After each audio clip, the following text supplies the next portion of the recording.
സ്ഥലങ്ങളിലേക്കൊക്കെ പല സ്ഥലങ്ങളിലേക്കായിട്ട് മാറ്റേണ്ടി വന്നു.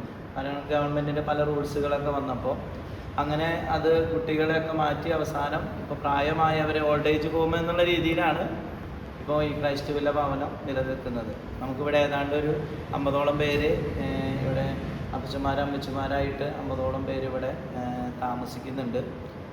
കുറച്ച് അപ്പച്ചന്മാരൊരു 15 പേരോളം, ബാക്കിയുള്ളവരൊക്കെ അമ്മച്ചിമാരാണ്. അവർ നിങ്ങൾക്കിത് കഴിഞ്ഞാൽ കാണാം. എനിക്കിവിടെ നിങ്ങൾ 7 പള്ളി സന്ദർശനത്തിൻ്റെ ഇടയിലാണ് നിങ്ങളിവിടെ കയറിയിരിക്കുന്നത്. അപ്പോൾ നിങ്ങൾക്ക് ജസ്റ്റ് അവരെയൊക്കെ കാണാനായിട്ട് പറ്റും. ഇവിടെ ഇങ്ങനെ അപ്പച്ചന്മാർക്ക് ഇനിയും കുറച്ച് സ്ഥലം കൂടി ബാക്കിയുണ്ട്. കുറച്ച് പേർക്കൊക്കെ ചാൻസ് ഉണ്ട്. അമ്മച്ചിമാരുടെ സ്ഥലം എല്ലാം ഫില്ലായി കഴിഞ്ഞു. ഇനി നിങ്ങൾ നോക്കിയിട്ട് കാര്യമില്ല, എനിക്ക് കിട്ടില്ല. വെറുതെ പറഞ്ഞതാണ്. ഇവിടെ എന്നും ഇങ്ങനെ ആളുകളിങ്ങനെ ചോദിച്ചു വന്നുകൊണ്ടിരിക്കുകയാണ്. ഓൾഡ് ഏജ് ഹോമിൻ്റെ പ്രസക്തിയാണ് ഞാൻ പറയണത്. ഇഷ്ടം പോലെ ആളുകൾ എന്നെ വിളിക്കാറുണ്ട്, ഓഫീസിൽ വന്ന് അന്വേഷിക്കാറുണ്ട്. അവരെ നിർത്താൻ വേണ്ടിയിട്ട് മക്കൾ കൊണ്ടുവന്ന് നിർത്തുന്നവരുണ്ട്. അതോടൊപ്പം തന്നെ ആർക്ക് ആവശ്യമില്ലാത്ത രീതിയിലുള്ളവർ. അപ്പം അങ്ങനെ അതിനൊന്നും ഇപ്പോഴും ഒരു കുറവൊന്നുമില്ല. എല്ലാ ദിവസവും 1-2 ഫോൺ കോൾ എനിക്ക് വരാറുണ്ട്. നമുക്കിവിടെ സ്ഥലമില്ലാത്ത ബുദ്ധിമുട്ട് മാത്രം ആയിരിക്കുകയാണ്. അപ്പോൾ ഇന്നും നമ്മുടെ മക്കളെയൊക്കെ സത്യം പറഞ്ഞാൽ ഇങ്ങനെയുള്ള സ്ഥലങ്ങളൊക്കെ ഒന്ന് പോയി സന്ദർശിപ്പിച്ച് അവരൊന്ന് ആ രീതിയിലേക്ക് എത്തിക്കേണ്ടത് നല്ലതാണ്. ഒന്ന് ചിന്തിക്കുന്നത്. അതുകൊണ്ട് ഞാൻ കുട്ടികളൊക്കെ ഇവിടെ വരണം എന്നുള്ളതാണ് പ്രോത്സാഹിപ്പിക്കണേ കൂടുതലായിട്ട്. കാരണം ഇവരൊക്കെ ഒന്ന് കാണട്ടെ. അപ്പോൾ ഇങ്ങനെ ഒരുപാട് പേര് വരുന്നുണ്ട്. ഇന്നിപ്പോൾ ഇവിടെ രാവിലെ ഒല്ലൂക്കര ഇടവകയിൽ മാതൃവേദി, ഇന്ന് അമ്മമാരുടെ ദിവസമാണ് ഞങ്ങൾക്ക്. ഒല്ലൂക്കര മാതൃവേദി അംഗങ്ങൾ രാവിലെ വന്നു. ഇന്ന് ഉച്ച തിരിഞ്ഞിട്ട് പുത്തമ്പള്ളി മാതൃവേദി അംഗങ്ങൾ വന്നിരിക്കുന്നു.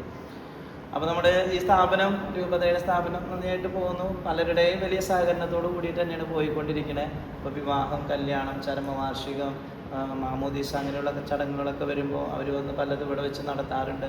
പിന്നെ പല പള്ളികൾ ഇവിടെ വരാറുണ്ട്. അങ്ങനെയാണ് ഈ സ്ഥാപനം നടന്നു പോയിക്കൊണ്ടിരിക്കുന്നത്.